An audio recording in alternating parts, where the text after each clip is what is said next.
Hello সবাইকে নমস্কার। আমি জুই। সকলে কেমন আছো? আশা করছি তোমরা সবাই খুব খুব ভালো আছো।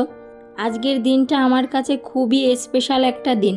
প্রকৃতির নিয়মে প্রতিদিনের মতো সাধারণভাবেই আজকের সকালটা শুরু হয়েছিল, তবু আমার কাছে আজকের সকালটা আলাদা রকম একটা অনুভূতি। কারণ এই দিনেই আমি পেয়েছিলাম আমার জীবনে নতুন জন্ম, মাতৃত্ব। একজন মায়ের কাছে এই দিনটা কতটা বিশেষ সেটা হয়তো ভাষায় বোঝানো যায় না। অনেক অপেক্ষা, অনেক লড়াইয়ের গল্প জড়িয়ে থাকে এই দিনের সঙ্গে। আমারও আছে, কিন্তু আজ আর সেই সব কথা নয়। আজ শুধু আমার সন্তানের ভালো থাকার প্রার্থনা। আজকের এই দিন খুব বেশি কোনো প্ল্যান নেই। আমার ছেলে এখন বড় হয়েছে, তাই ও যেমনভাবে এই জন্মদিনটা কাটাতে চায় আমি ঠিক সেইভাবেই কাটাতে চাই। ভোরবেলায় উঠেই বাড়ির সামনেটুক পরিষ্কার করে দিয়ে দিলাম মুগ্গু। অনেক দিন পর দিলাম, সময়ের অভাবে আগের মতো এখন আর নিয়মিত হয়ে ওঠে না। তবে বিশেষ বিশেষ দিনগুলোতে আমি একটুখানি ভালো করে ধুয়ে ওই নিজের মতো করে মুগ্গুটা দিয়ে নিই। আজকে একটু তাড়াহুড়ো করেই দিচ্ছি, আর অনেক দিন দেওয়ার অভ্যাস নেই তো, তাই খুব ভালোভাবে পারফেক্টলি হতেও চাইছে না। মুগ্গু দিতে দিতে চলে এসেছে আমার বার্থডে বয়। ওর বাবার সঙ্গে গিয়েছিল মর্নিং ওয়ার্কে, সেখান থেকেই ফিরেছে একগুচ্ছ চকলেট, কেক এই সমস্ত নিয়ে। মুগ্গু দিয়ে এসেই যে জামা কাপড়গুলো পরেছে সেগুলোই মেশিনে দিয়ে ঘরটাকে মুছে নেব। আর বাসি বিছানাটা, এতক্ষণ পুটুলিটা ঘুমোচ্ছিল, তাই বাসি বিছানাটা এখন পর্যন্ত তোলা হয়নি। এই দিকে আমি ঘর মোছার জন্য ওই মুছনিটা আর বাকেটে একটুখানি জল রেখে গিয়েছিলাম জামা কাপড়গুলো দিতে না দিতে। এই দেখো আমার ছেলের কাণ্ড, পুরো হলটা মুছে ফেলেছে সুন্দরভাবে। যখনই আমি বললাম তুই এটা কি করেছিস, ও বলল মা তুমি অনেক কাজ করছো তো আমি একটু হেল্প করছি। যদিও বরাবর ছোট্টবেলা থেকেই ও আমাকে হেল্প করে আসে, যে কোনো কাজ করি না করি ওর হাতে দিতেই হবে, ও করবে। পুরো ঘরটা এত ভালোভাবে মুছেছে না, সেটা পুরো অবাক করে দিল। আগে পরে কখনো আমি দেই না যে বেশি করে জল ফেলে দিয়ে পড়বে। এই তো সেদিনই ঘরটা মুছে এসেছি, টুকটুক ছোটো ছোটো পায়ে ডাব ডাব করে ঘরের মধ্যে পড়তো। আজ সেই ছেলেই আমাকে ঘর মুছে দিচ্ছে। বিছানাটা তুলতে এলাম, সঙ্গে সঙ্গে চলে এসেছে পায়ে পায়ে যে মা আমি তোমাকে বিছানাটা ঝাড় দিয়ে দেবো। বললাম বাবা তুই স্যানে যা, এতেই আমার অনেকটা রক্ষে, কারণ যাব একটু মন্দিরে, তাই তাড়াহুড়ো করেই সকালবেলার সমস্ত কাজবাজগুলো করে নিচ্ছি। আজকে আমার ছেলের জন্মদিনে খুব বড় কোনো প্ল্যান নেই। আগের 3 বছরের জন্মদিনগুলোতে বেশ ভালোভাবেই পালন করা হয়েছে কিছু লোকজন ডেকে, কিন্তু এই বছরটা না শুধু ওর মতো করে কাটানোর চেষ্টা করব। এখন একটু বড় হয়েছে আর বলতেও শিখেছে। যখনই বললাম বাবা তোমার জন্মদিনটা এবার কিভাবে কাটাতে চাও, ও নিজে থেকেই বলল মাম্মি আমাকে একটা বড় কেক এনে দেবে, কিছু বেলুন কিনে দেবে আর একটা রিমোট কার। ব্যাস এতটুকুই চাই ওর জন্মদিনে। সব কাজ গুছিয়ে নিয়ে আমরাও সবাই স্নান করে রেডি হয়ে চলে এসেছি বাড়ির পাশে শিব মন্দিরটাতে। মন্দিরটা আমার বাড়ি থেকে খুব বেশি দূরে নয়, ওই পায়ে হেঁটে এলে 5 মিনিটের। চলো মন্দিরের ভিতরে ঢুকি। সকালবেলায় সমস্ত একা হাতে কাজ গুছিয়ে আসতে আসতে না একটুখানি দেরি হয়ে গেল, তাই মন্দিরটা দেখো অনেকটা ফাঁকা হয়ে গেছে। মন্দিরের চারপাশটা ঘুরে সমস্ত দেব দেবীকে একটুখানি প্রণাম করে নিই। চলে এলাম মহাদেবের কাছে। এবার ছেলের নামে একটুখানি পুজো দেব।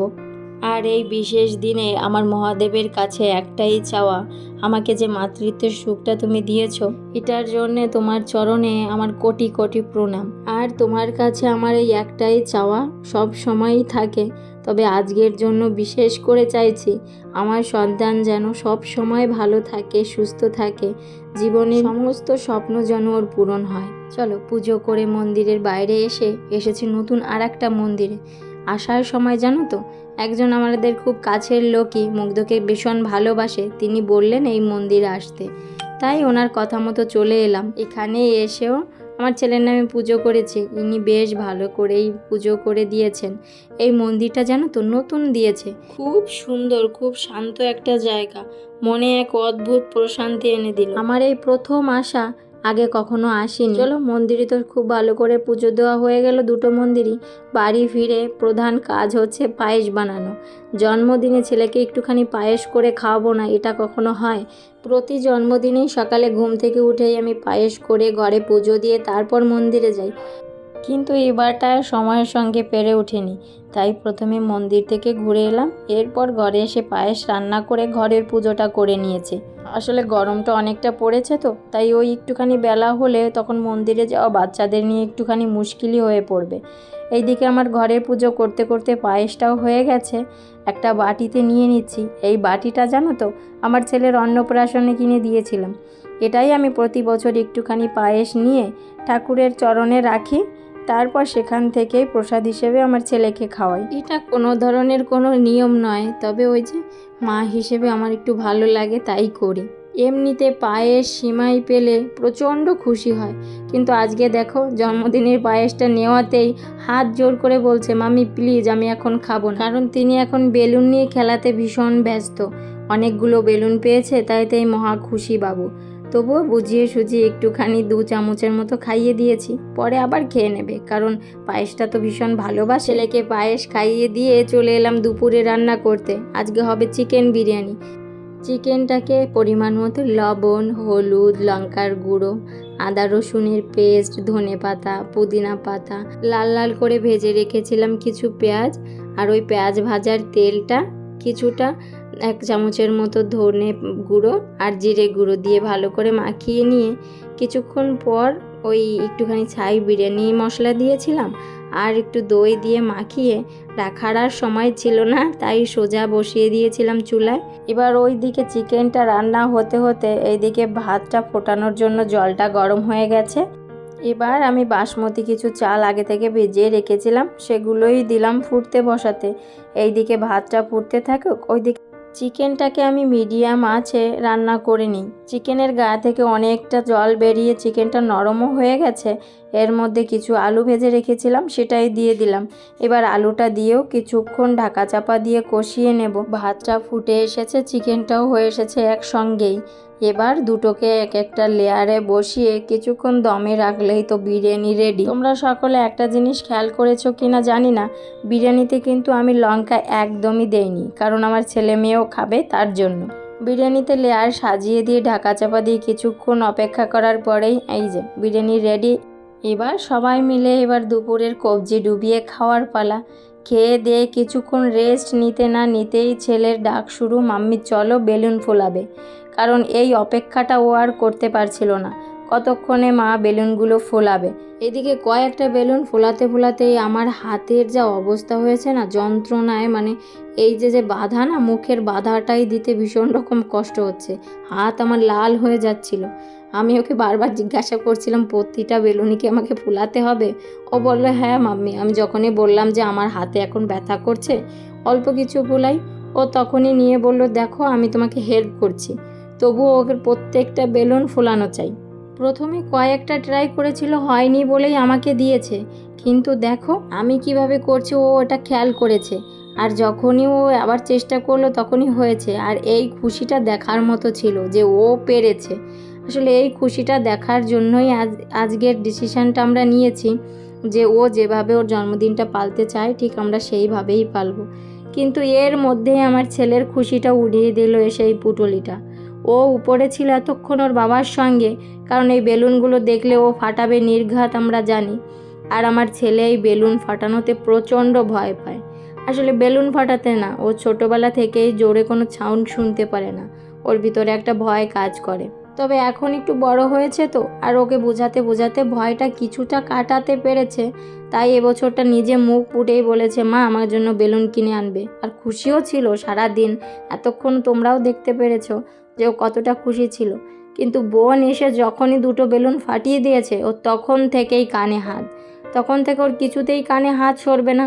ওর বাবার কাছে একটুখানি নালিশও করলো যে তুমি কেন বন্যকে নিয়ে এলে।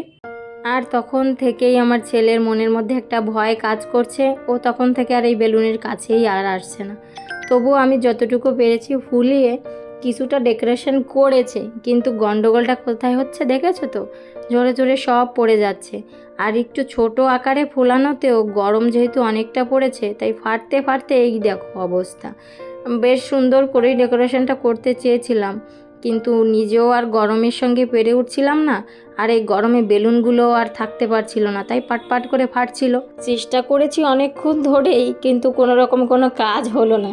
তোমরাও একটু অ্যাভয়েড করো পিছনের ওই ব্যাকগ্রাউন্ডটা। ছেলেরও তখন থেকেই ওই বেলুনের প্রতি, পিছনের সাজানোর প্রতি খুব একটা আগ্রহ নেই, কারণ ওর এখন আগ্রহ এসেছে কেকটা কতক্ষণে কাটবে, হাতে কতক্ষণে ও গাড়িটা পাবে। কেকটা দেখে তো ভীষণ খুশি, ওর পছন্দ মতো হয়েছে, নিজে বলে এসেছে চকলেট কেক দেবে কিন্তু আঙ্কেল। তবে পার্সোনালি জানো তো, এবছরের কেকটা আমার খুব একটা পছন্দ হয়নি। আমার ছেলের 4 বছরের জন্মদিন, কিন্তু দেখো কেকের গায়ে লিখেছে 4M। মানে এটা দেখেই না আমার ভীষণ রকম হাসি পাচ্ছিল, একটুখানি রাগও হচ্ছিল। সে যাই হোক, আমার ছেলের পছন্দ হয়েছে, এটাই আমার কাছে অনেক। এবার ছেলেকে চাল দিয়ে দুজনে একটুখানি আশীর্বাদ করে নিলাম। ওই যে কথায় আছে, মা বাবার আশীর্বাদ নাকি অনেক বড়, সবার থেকে উপরে। সব সময় তো ওর জন্য আমাদের ভালো চাওয়া, আশীর্বাদটা হাতটা সবসময়ই থাকে। তবুও দুজনেই বললাম, কীর্তিমান ভব, আয়ুষ্মান ভব, যশস্বী ভব, দীর্ঘায়ু ভব। কোনো দিন যেন কোনো বিপদ তোকে না ছুঁতে পারে। অনেক বড় হ, ভালো মানুষ হ। তোর জীবনের সমস্ত স্বপ্ন যেন ঈশ্বর পূরণ করে, সমস্ত স্বপ্ন যেন পূরণ হয়। যতটুকু পেরেছি আজকে তোর মতো করে সারা দিনটা কাটানোর চেষ্টা করেছি, তোর এই হাসি মুখটা দেখার জন্যই। আর সব সময় ঈশ্বরের কাছে একটা প্রার্থনাই করি, তোর এই হাসি মুখটা যেন সব সময় এরকমই থাকে। আজকের জন্মদিনটা পারলাম হয়তো খুবই ছোট্ট করে, ছোট্ট আয়োজন, শুধু মা বাবা বোনের সঙ্গে কাটালি। তবু আমি জানি তোর এই জন্মদিনটা তোর জন্য খুবই স্পেশাল আর মনের মধ্যে গাঁথা থাকবে, কারণ তুই আজকে যেমনটা চেয়েছিস ঠিক সেরকমটা হয়েছে। কেক কাটা শেষ, এবার ড্যাডির পালা। ড্যাডির কাছে আবদার মেটানোর জন্য ড্যাডির কাছে চেয়েছিল ড্যাডি একটা রিমোট কার দেবে, সেটাও তুই নিজে পছন্দ করেই কিনেছিস। ওই কার্ডটাই একটু গিফট র্যাপিং পেপারে পেঁচিয়ে তোর হাতে দেওয়াতে কতটা খুশি হয়েছিস সেটা তোর নাক মুখ দেখলেই বোঝা যায়। এই ছোট্ট ছোট্ট জিনিসগুলোতেই তুই সারা জীবন এরকমটা খুশি থাকিস। খুশি ঠেলায় একবার আমাকে এসে জড়িয়ে ধরছিস, একবার বাবাকে এসে। আর তোর এই খুশিটাই যে আমাদের দুজনকে কতটা খুশি করছে সেটা হয়তো তুই এখন বুঝতে পারছিস না। এদিকে পছন্দের গাড়ি পেয়েই বাবার সঙ্গে লেগে পড়েছে এবার একে সেট করতে। আজকের ভিডিওটা তোমাদের কেমন লাগলো অবশ্যই কমেন্টে জানিও। ঘরোয়াভাবে আমার ছেলের জন্মদিন পালনটা। তোমাদের সকলের কাছে আমার আজকে একটাই চাওয়া, তোমরা সকলে আমার ছেলেকে একটুখানি আশীর্বাদ করো, ও যেন সারা জীবন খুব ভালো থাকে, ভালো একজন মানুষ হয়। চলো তাহলে আজকের ভিডিওটা এখানেই রাখি। যদি তোমাদের কিছু ভালো লাগে অবশ্যই কমেন্টে জানিও। তোমরাও সবাই খুব খুব ভালো থেকো, সুস্থ থেকো, সাবধানে থেকো। আজ তবে আসি, দেখা হবে আবার নতুন কোনো একটা ভিডিওতে।